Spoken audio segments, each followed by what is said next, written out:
Alger, 1902. Ces hommes sont des indigènes.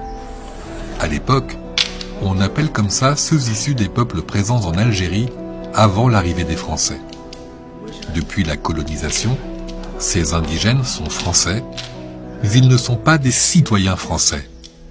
S'ils veulent le devenir, ils doivent d'abord renoncer au statut personnel musulman, un ensemble de coutumes issues du droit coranique et qui régissent les affaires privées, mariage, naissance, héritage, etc.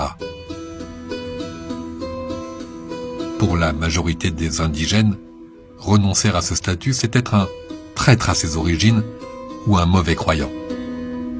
Et de toute façon, s'ils sautent le pas, les chances d'accéder à la citoyenneté française sont minces, très minces. Entre 1865 et 1930, à peine 4000 indigènes l'ont obtenu. Français, indigènes, citoyens, l'inégalité est au cœur de l'Algérie française. Mais qu'importe, les hommes ne sont plus seuls. Ils ont pour supporter le poids de leurs souffrances la force de l'amitié et de la solidarité.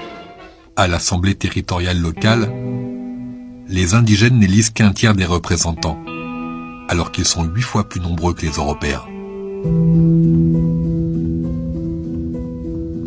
Ce n'est pas tout.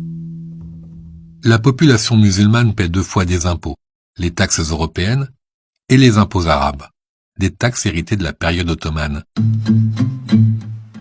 Longtemps, ces impôts arabes vont financer la majeure partie des investissements coloniaux. Jusqu'en 1945, les musulmans sont aussi soumis à un régime spécial. Interdiction de réunion sans autorisation, de dire du mal de la France, d'héberger un vagabond, de voyager la nuit, de voyager sans autorisation, etc. L'administration coloniale peut punir, sans procès, y compris jusqu'à l'incarcération. Dans l'application journalière du Code de l'indigénat, et en particulier de l'article sur l'emprisonnement pour retard d'impôt, l'administrateur algérien se montre, 9 fois sur 10, d'une révoltante férocité. L'administration coloniale peut aussi convertir ses peines de prison et ses amendes en journées de travail. Entre 1898 et 1910, les indigènes en effectuent près de 600 000. Loin d'Alger, dans les campagnes, la colère grandit aussi. Sujet hautement sensible, la terre.